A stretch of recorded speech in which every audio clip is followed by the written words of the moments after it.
महाराष्ट्राचं व देशाचं नुकसान झालं म्हणून वावं ठरणार नाही. गरीब असो, शेतकरी असो, व्यापारी असो किंवा कार्यकर्ते असो, स्पष्ट व्यक्ता जे होतंय ते होतंय आणि होत नाही ते होत नाही म्हणणारा नेता आपल्यातून निघून गेला आहे. सकाळी 9 वाजता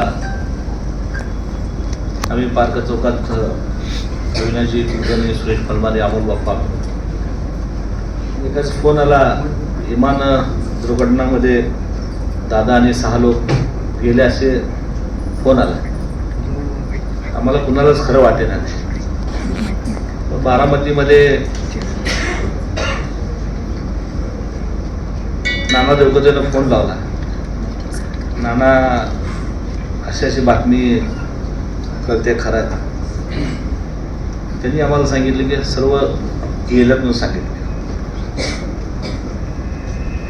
नंतर तई शिंदेसाहेबाबरोबर मी असेल, संतोष भाऊ असेल, आम्हाला जायला मिळालं.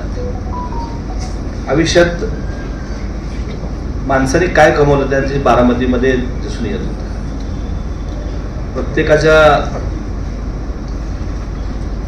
तोंडामध्ये येत दादा परत या, दादा परत या. ते ऐकल्यानंतर डोळ्यामध्ये आमच्या सगळ्याच्या अश्रू येत. त्या माणसाने काय कमवलं आयुष्यात. कमी वेळामध्ये संपूर्ण महाराष्ट्राचं मन जिंकलं. विधान परिषदेची निवडणूक होती. माझ्या मातोश्री नगरसेविका होत्या. त्यावेळेस दीपक आबा निवडणुकीला उभे होते. आवर्जून दादांनी मला फोन केला होता आणि त्यांनी विनंती केली होती की दीपक आबांसाठी मतदान करा. आम्ही त्यावेळेस त्यांच्या विरोधात होतो. एवढा मोठा नेता आमच्यासारख्या सामान्य नगरसेवकाला फोन करतो. आम्ही सुद्धा हडबडून गेलो होतो की त्यांची कामाची पद्धत. त्यावेळेस आम्हाला अनुभवायला मिळाली की आपला माणूस कसा निवडून येऊ शकतो, त्याच्यासाठी मी काय काय योगदान देऊ. तुम्ही सर्व शक्ती लावून तो आपला माणूस निवडून आणण्यासाठी प्रयत्न करतो. आणि दुसरा प्रसंग म्हणजे मंगळवेढा पंढरपूर मतदारसंघाचे त्यावेळेचे उमेदवार भगीरथ भालके यांच्या निवडणुकीच्या प्रचार वेळेस आदरणीय भरणे मामांसमोर मला दादांच्या समोर भाषण करायची संधी मिळाली आणि दादांचं भाषण ऐकायची संधी मिळाली. ही माझ्या आयुष्यातले त्यांच्यासोबत घालवलेले 2 अनुभव आहेत. अतिशय कडक शिस्तीचे, वेळ पाळणारे. मी त्यांचं एकदा भाषण ऐकलं होतं. ते वेळेवर बोलत होते. जो वेळेची किंमत करतो तोच यशस्वी होतो. जो वेळेची किंमत करत नाही, एखाद्या वेळ त्याची किंमत करत नाही. मी मनापासून दादांना भावपूर्ण श्रद्धांजली अर्पण व्यक्त करतो. महाराष्ट्र राज्याचे उपमुख्यमंत्री माननीय अजितदादा यांचं 4 दिवसाखाली जे निधन झालं, त्यानंतर जो महाराष्ट्र उरका झाला आहे. प्रत्येक महाराष्ट्रातल्या व्यक्तीला असं वाटतं की माझ्या घरातलं कुणीतरी निधन पावलं आहे. अशा भावना प्रत्येक राजकारणाविरहित लोकांच्या पण आहेत. अजितदादांबद्दल प्रत्येकाने आत्ता त्यांचा अनुभव सांगितला आहे, त्यांनी त्यांच्यासोबत केलेलं काम सांगितलं आहे. पण खऱ्या अर्थानं महाराष्ट्रातल्या अनेक पिढ्यांचं नुकसान अजितदादांच्या जाण्याने झालेलं आहे. कारण इतका दूरदृष्टी असलेला आणि सगळ्याला हवा असलेला आणि सगळ्यांचा विचार करून राजकारणात निर्णय घेणारे अजितदादा. खरं तर महाराष्ट्रात बऱ्याच नेत्यांसोबत जवळून भेटण्याची संधी मिळाली, त्यांच्यासोबत कामही करता आलं. पण असा एक नेता होता की त्यांना आदरयुक्त भीती असलेला नेता जर कोण असेल तर अजितदादा होते. कारण तुम्ही सगळ्यांनी त्यांच्यासोबत काम केलंय. सगळ्या नेत्याला गोल गोल बोललं तर चालत होतं, पण अजितदादांपाशी असा कोणताही शब्द बोलला तर ते दादा लगेच चटकन पकडून घ्यायचे की तुझ्या ताकदीपेक्षा तू जास्त बोलतोय.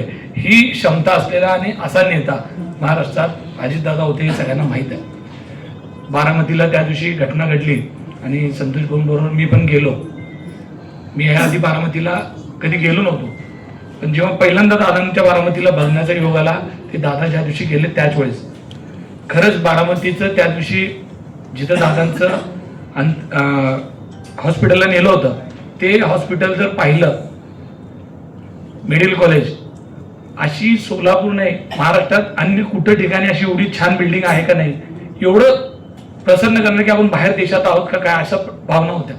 ते पूर्ण बारामतीत फिरत असताना. आणि जर एक व्यक्ती एखादं शहर असं करू शकत असतील तर तुम्हाला माहिती आहे की दादांमुळं आपल्या पिढींचं खूप मोठं नुकसान झालेलं आहे.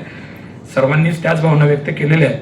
पण मी एवढं सांगतो की शिवसेना पक्षाच्या वतीनं आदरणीय शिंदेसाहेब ज्या भावना त्या दिवशी व्यक्त केल्या त्या खूप हे होत्या की शिंदे साहेबांनी सांगितलं की माझा मोठा भाऊ वारले का काय, अशी भावना त्यांनी व्यक्त केली. हीच भावना सगळ्या महाराष्ट्रातल्या राज्यकर्त्याच्या आहे. मी दादांना शिवसेना सोलापूर शहर जिल्ह्याच्या वतीनं भावपूर्ण श्रद्धांजली वाहतो. आणि तसेच थोरला मोरडा तालीम असेल, संकेत परिवार असेल, यांच्या वतीने भावपूर्ण श्रद्धांजली वाहून थांबतो. जय हिंद, जय महाराष्ट्र. आणि घरातले जेवढेही बघत होते टीव्हीकडं ते सगळ्यांच्या डोळ्यात पाणी आलं. हे दादांनी प्रत्येक घरात कमावलेलं आहे. महाराष्ट्राला एक स्वप्नवत महाराष्ट्र परिपूर्ण करण्यासाठी तिने स्वप्न बघितले. स्वतःच्या खाजगी आयुष्यात तर ते लढले, राजकीय लढले, पण महाराष्ट्रासाठी सुद्धा लढले. असा नेता पुन्हा होणे शक्य नाही असं मला वाटतं. दादा आज आपल्याबरोबर नाही, पण अनेकांनी आपापल्या आठवणी सांगितल्या, दादाच्या कामाची पद्धत सांगितलं आणि गेल्या 40 वर्षामध्ये ज्यांचा संपर्क आले तेही बोलले. प्रत्येकाला असं वाटतं की दादा हा आपल्या घरातलाच एक व्यक्ती आहे. आपल्या सुखादुखामध्ये, प्रत्येकाच्या घरातल्या सुखादुखामध्ये समाविष्ट झालेला व्यक्ती आहे. ज्यांना मी गेल्या 21 वर्ष झाले विधानसभेमध्ये काम करत असताना त्यांच्या कामाची पद्धत सत्तेवर असो किंवा विरोधात असो दोन्ही वेळा बघितलं आहे. विधानसभेमधले त्यांची भाषणं आणि विरोधात असताना ज्या धडाडीनं त्यांनी काम करत होते, एक प्रकारचं दादा म्हणजे फार वेगळंच व्यक्तिमत्व, असं एक प्रकारचं व्यक्तिमत्व, सगळ्याला हवाहवा असणारा. दादाकडं कोणी काम घेऊन गेलं रिकाम्या हाताने परत आलं असं कधी घडलं नाही. प्रत्येकाचे कामाची सोडवणूक करण्याची ताकद या माणसाच्या हातात असते. त्याच्या पाठीमागं प्रत्येक कार्यकर्ता लागत असतो. आज महाराष्ट्रातल्या अनेक घरं पोरके झाले. अनेक मुलांना वाटते, अनेक मायमाऊलींना वाटते की माझा दादा गेला. दादाचं व्यक्तिमत्वच तसं होतं की या महाराष्ट्रातल्या आपण विकास करावं. केवळ बारामती नव्हे, पुणे नव्हे किंवा पिंपरी चिंचवड नव्हे, तर महाराष्ट्रातला ग्रामीण भागाचा विकास व्हावा, महाराष्ट्रातला सर्वसामान्य शेतकऱ्यांचा विकास व्हावा. अनेक सहकार चळवळीतनं मोठमोठे कारखाने काढले, अनेक उद्योगधंदे उभे केले आणि महाराष्ट्राला प्रगतीकडे घेऊन गेले. कुठेही खोके नाहीत, कुठेही प्रकारची म्हणजे अस्वच्छता नाही आणि सगळी महत्वाची कार्यालयं बारामती सारख्या ठिकाणी दादांनी नेलेली आहेत. अशा प्रकारे म्हणजे आदरणीय शरद पवार साहेबांच्या पेक्षाही अधिक वेगाने काम करणं म्हटलं तर वावगं होणार नाही. अशा वेगाने दादा काम करायचे. आज महाराष्ट्र नाही तर महायुती पण त्यांच्या जाण्याने पोरकी झालेली आहे. माननीय मुख्यमंत्री देवेंद्र भाऊ यांचा उजवा हात असलेले अजितदादा आज त्यांचा उजवा हात निखळलाय असं म्हटलं तर वावगं होणार नाही. आणि महायुतीतला एक महत्वाचा घटक म्हणजे अजितदादा पवार हे आज आपल्यामध्ये नाहीत. ही आपल्या सर्वांच्या ज्या भावना आहेत त्या सगळ्यांच्या भावनांना आपल्याला कुठेतरी आवर घालून आपल्याला अजितदादांसारखं काम कसं करता येईल, त्यांच्या राहिलेल्या जी कामं असतील, जो महाराष्ट्राचा विकास असेल, आपल्या गावाचा विकास असेल, सोलापूरच्या विकासाबद्दल त्यांना जी आस्था होती, त्यांचा पाणी पुरवठा असेल आणि या सगळ्या गोष्टींच्या त्यांनी केलेली धडपड असेल, ती जर आपल्याला पूर्णत्वाला न्यायची असेल तर अजितदादांचं जे स्वप्न आहे ते साकार करण्यासाठी आपणही त्यांच्यासारखंच अहोरात्र काम करण्याची आपल्याला गरज आहे. ऑल इंडिया मजलिस इत्तेहाद मुस्लिमीन के बैरिस्टर सदन नवीद साहब, इम्तियाज जलील साहब, अनवर सरहद साहब की तरफ से मैं श्रद्धांजलि अर्पित करता हूँ. मेरे को एक बात याद है कि मुझको तो ऐसा लग रहा है कि मुसलमान का लीडर चला गया. कि मुस्लिम समाज की जो भी प्रश्न रहे दादा हमेशा छुड़ा कर भेजते थे. इसी प्रसंग एक याद आती मेरे एक बात, बम्बई की कुछ टीम अजान के वक्त अजान के बारे में कुछ बात चल रहा था. उसी वक्त जब टीम के साथ मैं भी दादा के पास गए थे, हम 2 मिनट में बात खत्म कर दिया दादा ने एक मुसलमानों की जो प्रश्न थे आज आधार पर ऐसा लग रहा है कि आज 2 मिनट गृह मंत्री को फ़ोन किए और गृह खाते को फ़ोन किए तो 2 मिनट बोल दिए कि वहाँ से कुछ प्रॉब्लम नहीं, आप अजान दे सकते हैं मस्जिद में।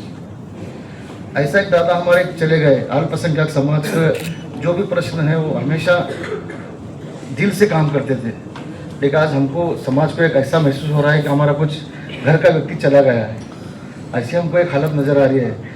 तो माल इंडिया मस्जिद इत्तेहादुल मुस्लिमीन की तरफ से एक दुख भी व्यक्त करता हूँ और सोलापुर शहर की तरफ से मैं श्रद्धांजलि अर्पित करता हूँ। दादा गेले आणि आपण सर्वजण अख्खा महाराष्ट्र दुःखामध्ये बुडाला.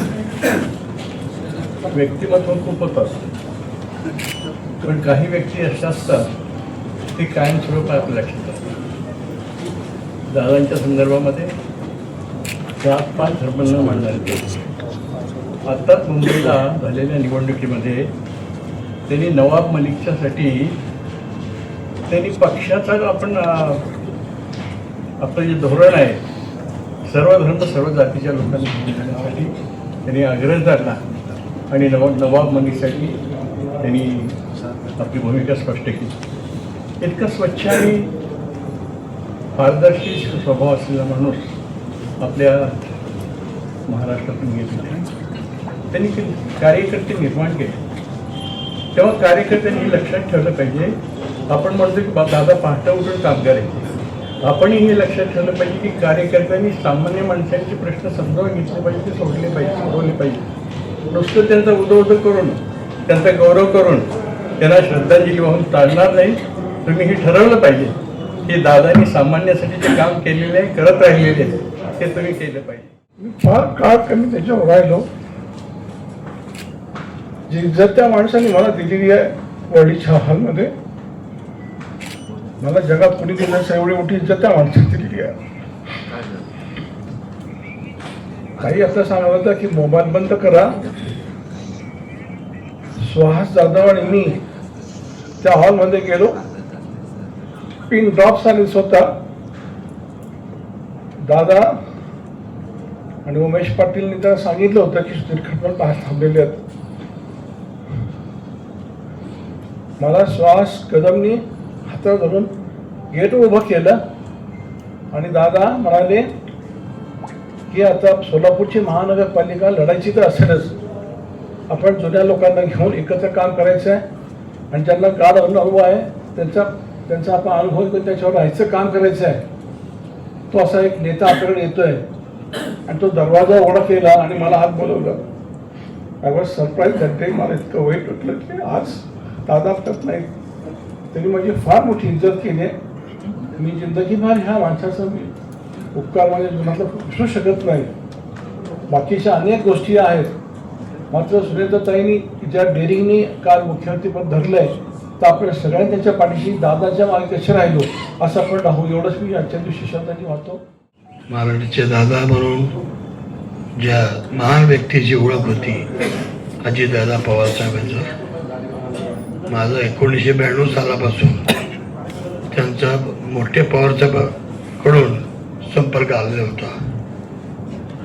सोलापुरातले 4थे महापौर म्हणून हाजी खाजादोल नालमाला करण्यासाठी माजी आमदार इनुज शेख यांनी पवार साहेबांना दादांना शिफारस केलेली होती. त्या काळामध्ये मी संपर्कमध्ये दादांच्या होतो. त्यानंतर मध्यंतरी काळामध्ये 6 वेळा मला पक्षाने तिकीट दिलेली होती शिंदेसाहेब पवारसाहेब माध्यमातून, कारण मोठे पवारसाहेबांची कर्मभूमी आहे सोलापूर. तर या काळामध्ये जे काही आपले राजकीय खालीवळ झालेला होता त्यामध्ये आम्ही 6 वेळा तिकीट मिळेल, 4 वेळा विजय झालो. त्याबद्दल मला पवारसाहेबांनी अजितदादांनी नेहमी मला बोलवून सांगणार, तू मोठ्या पवारसाहेबांचा कार्यकर्ता आहे, या पवारसाहेबामुळे तुम्ही नगरसेवक झालात, शहराची हदवाढ झाली, या शहरामध्ये हदवाढामध्ये तुम्ही निवडून आलात, तुमच्या सहकार्याला महापौर केले, तर तुम्ही पक्षाबद्दल आपुलकी ठेवून काम करता, असंच काम करत राहावा. वृक्षाखाली दुसरा वृक्ष वाढू शकत नाही. महाराष्ट्रातली मोठी मोठी घरं, अमिताभ बच्चनच्या घरात अभिषेक बच्चन मोठा होऊ शकला नाही, सुनील गावस्करच्या घरात रोहन गावस्कर मोठा होऊ शकला नाही, सचिन तेंडुलकरच्या घरात अर्जुन तेंडुलकर मोठा होऊ शकला नाही. त्याला फक्त पवार कुटुंबियामध्ये अजितदादा आहेत, की शरद पवारांच्या कुटुंबात राहून अजितदादा तेवढ्याच ताकदीचा मोठा झाला. आणि महाराष्ट्राचं अधुरं स्वप्न दादा म्हणलं, आयुष्यात तुम्हाला एका पत्रकाराने प्रश्न विचारला होता की दादा तुम्हाला इतिहासात कोणती चूक झाली असं वाटलं, तर दादाने खंत व्यक्त केली की 2004ला आम्हाला संधी होती मुख्यमंत्री व्हायची, म्हणजे आमच्या पक्षाकडे ते पद घ्यायचे, दादा कधी म्हणले नाहीत ते आम्हाला मिळावं म्हणून, ती संधी आमची हुकवली, ही मोठी खंत होती, असा स्पष्ट बोलणारा माणूस. मगापासून ताई सांगतात की मोबाईल बंद करा, पण एक लक्षात ठेवा, दादाची ओळख म्हणजे दादा जर एकदा म्हणले मोबाईल बंद करा तर इथले सगळे मोबाईल बंदच असायला पाहिजे, ही शिस्त होती. पुढारी भरपूर भेटले, पण स्पष्ट आणि खरं बोलणारे पुढारी खूप कमी आहेत, त्यात दादा तर पूर्ण अपवाद आहे. शहर वसवली फक्त बारामती नाही, पिंपरी चिंचवड, पुणे, नवी मुंबई या शहरांमध्ये प्रचंड योगदान असलेले असे खूप कमी नेते भारतात, की अशी असंख्य शहरं वसवली, लोकांना रोजगार उपलब्ध करून दिला. सगळ्यात मोठं म्हणजे आपला जिल्हा म्हणजे साखर कारखान्याची बंदर आहे, या लोकांवर एवढं मोठं कोसळलं आहे, विचारू नका. कारखानदाराशी मी बोललो 2-3, आता कोण आमच्या गावाने ऐकायलाच कोण नाही. महाराष्ट्राचा मुंबईमधला ग्रामीण चेहरा हरवलाय.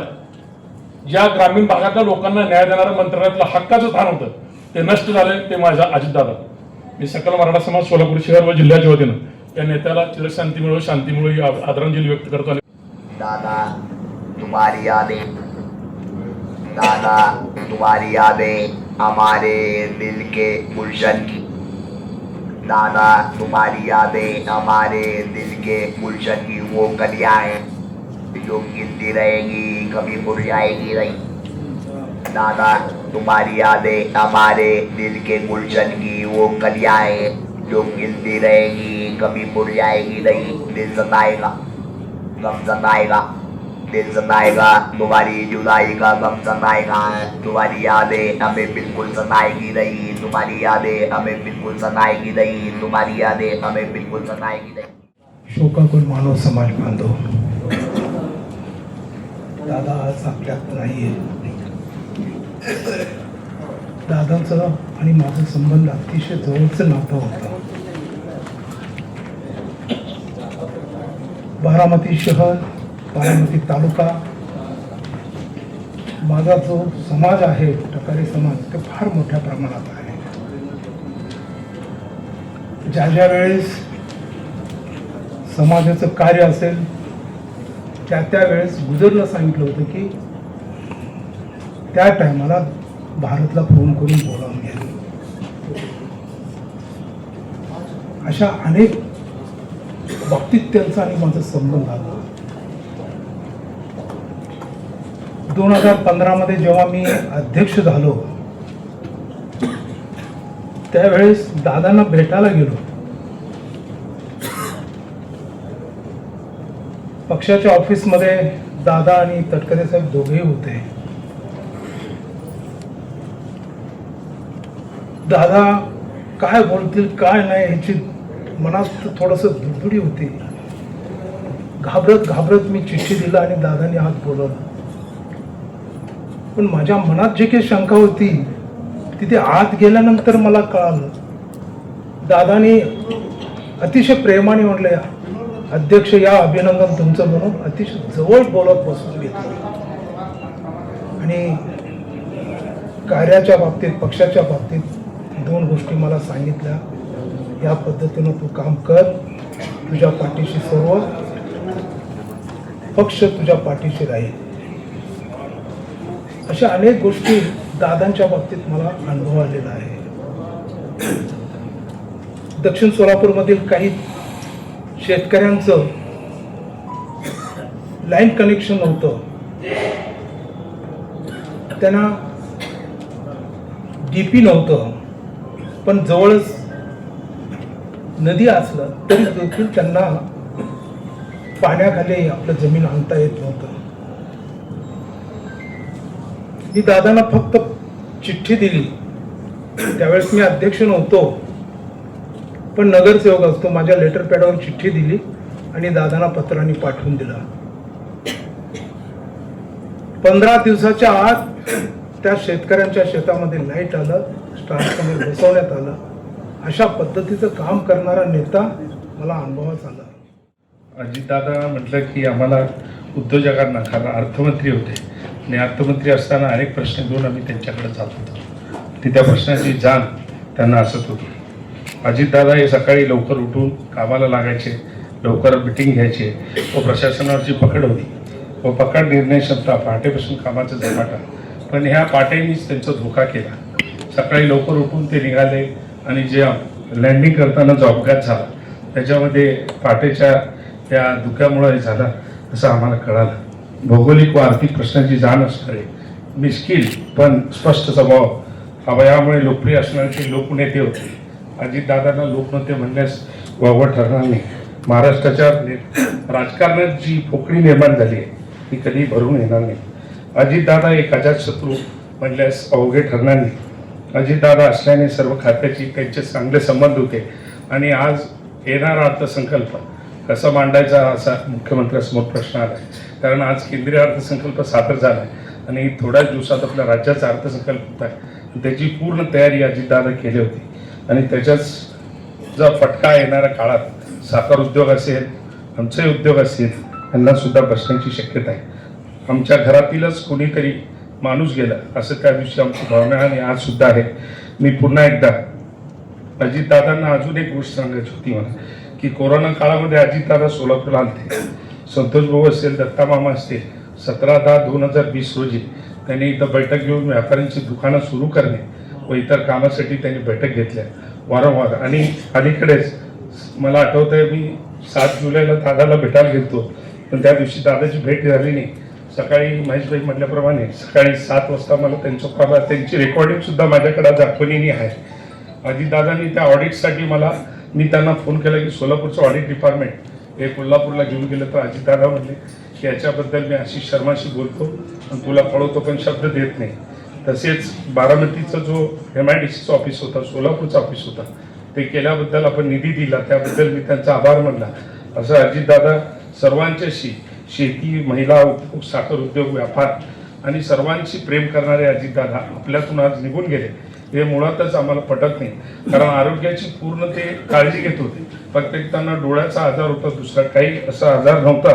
असे आरोग्याला कणखर असलेले आणि स्वतःची काळजी सोबतच आपले मित्र किंवा एखादे मंत्री जरी आजारी असेल त्यांना फोन करून रागवणारे, उदाहरणार्थ आराराबाचं आम्ही डोळ्यासमोर पाहिलेलं आहे. असे आज अजितदादा हे आपल्यातून निघून गेले हे आज कोणाला खरं वाटत नाही. मी त्यांना पुन्हा एकदा Solapur chamber of commerce, industry and agriculture, Solapur जिल्हा यंत्रमागधारक संघ, पॉवरलूम डेव्हलपमेंट एक्सपर्ट प्रमोशन काउन्सिलच्या वतीने आदरांजली वाहतो. जय हिंद, जय महाराष्ट्र. मी झोपेत असताना माझा नातू येऊन उठाला, आजोबा अजित पवारांचं प्लेन ॲक्सिडेंट झाला. अरे काय सांगतो, त्यांनी TV लावला 9:05 मला म्हणजे उठता येणं अशी अवस्था माझी झाली. गेली 50 वर्ष मी दादांच्या बरोबर काम केलं. 50 वर्ष दादा कधी साहेब नसलं तरी सुद्धा ते आधाराने आम्हाला घरात बसवायचे. तिकडं ते आता काय इतकं म्हणजे दादांच्याबद्दल सांगायचं म्हटलं तर पुष्कळ आहे. फार आज माझ्याकडं बोलायला शब्द नाही. दादानी म्हणजे बारामतीसाठी काय केलं ते बारामतीकरांना माहीत आहे. किती विरोध घेऊन काम केलेलं आहे. मास्टर प्लॅन करताना स्वतःच्या बहिणीचं घर पण त्यांनी पाडलं आहे बारामतीचं. त्या कठोरपणाने विकासाची कामं करणारे दादा, आघात आपल्या सगळ्यावर झालं आहे, महाराष्ट्रातल्या तरुण पिढीवर झाला आहे. दादासारखं काम करणारं राज्यात सापडणार नाही. इतका अत्यंत चांगल्या तऱ्हेने दादानी विकासाचं, आता पिंपरी चिंचवड इतकं तिथले लोक बोलतात, पिंपरी चिंचवड आज किती मोठ्या प्रमाणात विकास झालेला आहे. दादा पाडायचं तुम्ही एक मला सोलापूरचं एकदा संपर्क मंत्री माझं संपूर्ण द्या माझ्या ताब्यात, मी सोलापूरचं पिंपरी चिंचवड करून दाखवेन असं ते म्हणत होतं. पण कालाने आपल्यावर अचानक घाला घातला आणि ते आपल्यात निघून गेले. एकच मी उदाहरण देतो. सुरुवातीला दादा सोलापूरला आले, येणार होते, आम्हाला सांगितलं 8:30 वाजता मी येतो, 8:30 वाजेपर्यंत येतो म्हटले. आम्ही पुढारी ठरलं येतील 9 9:30 म्हणून आम्ही जाऊन 9ला बसलो तिथं. दादा 8:30 वाजता डाक बंगल्यावर आले. त्या गुलाबाई चौकात असलेल्या बापूसाहेब साळुंकेच्या पुतळ्याला हार घातले आणि तिकडे जाऊन बसले. मग आम्हाला एक कार्यकर्ता सांगितलं, दादा कधीच आले आणि तुम्ही इथंच बसला. दादांबद्दल या ठिकाणी या सभागृहातल्या संपूर्ण अनेक वक्त्यांनी या ठिकाणी दादाबद्दल बरेच या ठिकाणी सांगितलं. कारण का सकाळच्या 9 वाजता मोबाईल घेऊन मी जेव्हा नाश्ता करत बसलो होतो घरामध्ये, अपघात झाला विमानाचा म्हणून असं फक्त बातम्या येत होत्या. ज्या वेळेला खरोखरच 9:30च्या नंतर पावणे 10च्या सुमारास दादांचा त्या विमान अपघातामध्ये मृत्यू झाल्याची बातमी ज्या वेळेला समजली, ती निधनाची बातमी ऐकून काय सुचतच नव्हतं मुळात. त्या दिवशीच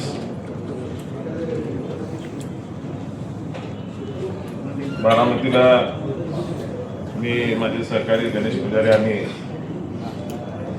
हॉस्पिटलला विद्या प्रतिष्ठानच्या ठिकाणी अनेकांची भेट झाली. परंतु ज्या पद्धतीने ही घटना घडली, दादाचं जाणं म्हणजे या महाराष्ट्रातल्या प्रत्येक घरातल्या व्यक्तीच्या डोळ्यात पाणी येईल अशा पद्धतीचा दादाचा मृत्यू झाला. माझा जो प्रसंग आहे दादाबरोबर येण्याचा, दादाला भेटण्याचा, तत्कालीन या जिल्ह्याचे पालकमंत्री दत्तामामा भरणे यांच्या माध्यमातून दादांना भेटण्याचा प्रसंग आला. त्यानंतर दादाचे अनेक प्रसंग आहेत. सोलापूरच्या विकासाच्या दृष्टिकोनात असतील, महाराष्ट्रातल्या कुठल्याही खेडोपाडी, कुठल्याही छोट्या छोट्या भागातले विषय असतील, दादांनी अतिशय प्रत्येक गोष्टीवर बारकाईनं लक्ष देऊन या महाराष्ट्राच्या सर्वांगीण विकासासाठी दादांनी जो प्रयत्न केलेला आहे, दादा म्हणजे या महाराष्ट्रातल्या मातीत तयार झालेला नेता आहे. ही जी दुनिया सध्या आताची जी दुनिया आहे, ही मोबाईल सोशल मीडियाच्या माध्यमातून आज नेते तयार होतात. परंतु दादाने त्या पुण्याच्या मार्केटमध्ये जाऊन दूध विकून, भाजी विकून आपल्या शेतातली सहकार चळवळीमधून ग्रामीण राजकारण आणि शहरी राजकारणाचा मेळ घालून दादानी या महाराष्ट्रामध्ये 40 वर्षामध्ये दादानी जे कार्य केलं, 40 वर्षामध्ये अशा पद्धतीचा नेता या महाराष्ट्राला मिळणार नाही परत. खरं म्हणजे अत्यंत दुर्दैवी ही वेळ आपल्यावरती या ठिकाणी आलेली आहे. अजितदादांच्या अनुषंगानं त्यांच्यासोबत काम केलेले अनेक नेते कार्यकर्ते या ठिकाणी आहेत. 1999 पासून 2013 पर्यंत जवळपास 14 वर्ष राष्ट्रवादीचा प्रदेशचा पदाधिकारी म्हणून आम्ही अजितदादांच्या सोबत काम केलं, त्यांना अत्यंत जवळून पाहिलं. अजितदादा हे खऱ्या अर्थानं यशवंतरावजी चव्हाण, वसंतदादा पाटील, वसंतरावजी नाईक साहेब आणि सन्माननीय पवार साहेबांच्या विचाराचे वारस म्हणून या महाराष्ट्रामध्ये काम करत आहे. त्यांनी कुठेही जात, धर्म, पंथ, भाषावाद, प्रांतवाद त्याचा कुठेही आधार घेतला. विकासाचं राजकारण, सर्वसामान्य माणसाचं राजकारण, शेतकऱ्यांच्यासाठी जे काही करता येईल ते प्रामाणिकपणे करण्याचं काम त्यांनी केलं. आणि म्हणून अजितदादा घरामध्ये पवार साहेबांच्या सारखा मोठा नेता असताना, मोठ्या घरामध्ये जन्माला येणं, आपलं कर्तृत्व सिद्ध करत असताना खरं म्हणजे कठीण असतं. पुढचा जो माणूस येतो त्यावेळेला मोठ्या घरातल्या मोठ्या माणसाची नेहमी तुलना होते. परंतु अजितदादांनी स्वतःच्या कर्तृत्वाने हे सिद्ध केलं. आणि पवार साहेबांना देखील आता अलीकडच्या काळामध्ये अजितदादांच्या बाबतीमध्ये खूप चांगलं मत तयार झालेलं होतं. त्यांना त्यांच्याविषयी नाज वाटत होता. हे आपण सगळ्यांनी पाहिलेलं आहे. त्यामुळं सन्माननीय अजितदादांना अचानकपणे जावं लागलं ही वेळ आमच्या बाबतीत सुद्धा आमचे सहकारी नेते विनायकरावजी मेटे साहेब असेच अपघातामध्ये गेले. त्या दुःखामध्ये आणि त्या अडचणीमधून आजपर्यंत आम्ही सावरू शकलो नाही. विनायकरावजींनी अजितदादांना अत्यंत म्हणजे सहकार्याची भूमिका घेतली, त्यांना साथ देण्याचा प्रयत्न केला हे आपल्याला माहिती आहे. अजितदादा गेल्याच्या नंतर मी आजच्या या शोकसभेच्या माध्यमातून एवढंच सांगेन, आम्ही मराठी माणसं आहोत. महाराष्ट्रातला जो माणूस आहे त्या माणसांना नेहमी असं वाटतं की महाराष्ट्रातल्या मातीतल्या माणसांच्या हातामध्ये महाराष्ट्राचं राजकारण असावं. जसं ठाकरे बंधूंचं एकीकरण व्हावं, एक व्हावेत असं महाराष्ट्राला वाटत होतं. अशाच प्रकारची भावना आज आमच्यामध्ये आहे. दादा म्हटले, अरे तू सोलापूरचा आहे. आज तुझा कसं काय नंबर लागला? काय म्हणलं, आलो मी जरा काम मनोज पोतेकर म्हणून आमच्या दादांबरोबर असतात झाले. दादांनी सांगितलं मनोज हा सोलापूरचा कुटुंब आहे, मी मंत्रालयात येऊ, बारामतीला येऊ, त्याला डायरेक्ट भेटले. आणि खरंच सांगतो मी बिल्डर असोसिएशनचा अध्यक्ष झाल्यापासून दादांनी अनेक प्रश्नासाठी मी कमीत कमी दादाला 25 वेळा भेटलो असेल. एकदा तर आम्ही दादांना फोन केला, दादांना सांगितलं दादा असं असं आम्हाला भेटायचं आहे, आमच्या कॉन्ट्रॅक्टरचे प्रचंड अडचणी आहेत. दादा म्हटले तुम्ही बारामतीला या. बारामतीला गेलो, आम्ही 25 जण गेलो होतो पूर्ण महाराष्ट्र. दादांना फोन केला पीएनना की असं असं ते सगळे आले. दादा म्हणजे तुम्ही बारामती क्लबला जावा, तुम्ही पूर्ण एवढ्या महाराष्ट्रात आलाय, तुम्ही कॉन्ट्रॅक्टर किती अडचणीत आहे मला माहीत आहे, आपण सगळेजण मिळून संध्याकाळी जेवण करू, नंतर तुमच्या प्रश्नावरती आपण चर्चा करू. म्हणजे एवढा साधा आमच्यासारखा कॉन्ट्रॅक्टर म्हणल्यावर आपल्याला माहीत आहे माणसानं सुद्धा दादा अतिशय तळमळीने आमचा कुठलाही प्रश्न घेऊन जाऊ दे, निधीचा विषय असू द्या किंवा कुठलाही महारेगाचा विषय असू द्या, कुठलाही विषय असू द्या, संध्याकाळी तिथं आम्हाला फिक्स त्यांनी बारामती क्लबला बोलवायचे, तिथं संध्याकाळी सगळे कार्यक्रम करायचे, आमच्याबरोबर काय असं डिस्कशन करायचे. मला हे ठीक आहे, दोघं तुम्ही मुंबईला आहे. दादा जाण्याच्या अगोदर 8 दिवसाखाली आमची एक बैठक झाली होती. फायनान्समधलं एक आमच्या असोसिएशनला पत्र आलं होतं, कॉन्ट्रॅक्टरचे 84 कोटी 90 कोटीचे थकीत बिलं आहेत, त्याच्यासाठी गव्हर्नमेंटने एक नवीन पॉलिसी करते, त्याकरिता तुम्ही येऊन भेटा. मग आम्ही गेलो, मंत्रालय लेवलला भेटलो आणि असं आपण अतिशय वाईट वाटतंय की दादांनी त्या दिवशी 1:30 वाजता मंत्रालयामध्ये 90,000 कोटीचे जे स्थगित बिलं आहेत ते कॅबिनेटमध्ये मंजूर केले आणि दुसऱ्या दिवशी सकाळी 8 वाजता दादांची बातमी ऐकली.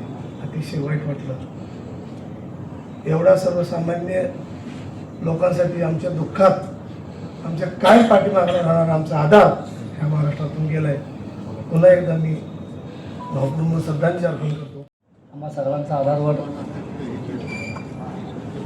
माझा पाठीराखा ही जेव्हा बातमी माझ्या कानावर पडली त्यावेळेस खूप वेदना झाल्या, कारण की दादांना काम करत असताना फार जवळून मी त्या ठिकाणी दादांना देवगिरी बंगल्यावर असू दे किंवा मंत्रालयामध्ये असू दे किंवा बारामतीमध्ये पुण्यामध्ये मी दादांना पाहत होतो. दादांनी जर दुपारचं जरी जेवण केलं नसेल तरीसुद्धा एक सामान्य कार्यकर्ता म्हणून मला त्या ठिकाणी वेदना व्हायच्या. परंतु दादांचं जे अकाली निधन झालेलं आहे, विमानामध्ये प्रवास करत असताना तो महाभयंकर स्फोट झाला, त्यामध्ये दादांना किती त्रास झाला असेल हे जेव्हा डोळ्यासमोर येतं त्यावेळेस मन शून्य होऊन जातं. पायाची जमीन सरकते, कारण की दादा हे महाराष्ट्रातील सर्वसामान्य जनतेचे अश्रू पुसणारे नेते होते. तो महाराष्ट्राचा लोकनेता होता. तो नेता स्वर्गीय यशवंतराव चव्हाणांच्या तालमीमध्ये तयार झालेला हा नेता होता. आज ह्या ठिकाणी आत्ताच राष्ट्रवादी काँग्रेस पार्टीचे आमचे ज्येष्ठ नेते सन्माननीय आनंददादांनी सांगितलं की आदरणीय दादा सहकार क्षेत्रापासून ते महानगर क्षेत्रामध्ये एक उत्तुंग भरारी घेणारा नेता त्या ठिकाणी हा महाराष्ट्राने गमावलेला आहे. कारण की ह्या महाराष्ट्रामध्ये अनेक नेते मी जवळून पाहिले, डोळ्यांनी पाहत आलो, त्यांचा इतिहास देखील वाचत आलो. काही नेत्यांना सहकार क्षेत्रामध्ये काम करत असताना त्यांना महानगर कळत नाही, आणि जे राजकीय नेते महानगरमध्ये काम करतात त्यांना सहकाराचा गाडा त्या ठिकाणी त्यांना कळत नसतो. परंतु सगळ्याच क्षेत्रामध्ये उत्तुंग भरारी घेणारा नेता आमचा पाठीराखा आमच्यातून निघून गेलेला आहे. परंतु दादांचा विचार हा अमर आहे. तो विचार डोळ्यासमोर ठेवून आम्ही सगळेजण येणाऱ्या काळामध्ये चांगल्या पद्धतीने काम करत आहोत. मारुतीची स्विफ्ट अधिक सुरक्षित, 6 एअरबॅग आणि 6 रंगात. मारुतीच्या नवीन स्विफ्टचा मायलेज 25.2 किलोमीटर प्रति लिटर इतका असून त्याची किंमत फक्त 6,49,000 सुरू होते. यासोबत LED rear lamps, USB charger सह rear AC vent, wireless mobile charging, नवीन इंजिन असे अत्याधुनिक फीचर्स देखील आहेत. फ्री टेस्ट ड्राईव्ह साठी आजच भेट द्या चव्हाण मोटर्स, होटगी रोड, सोलापूर.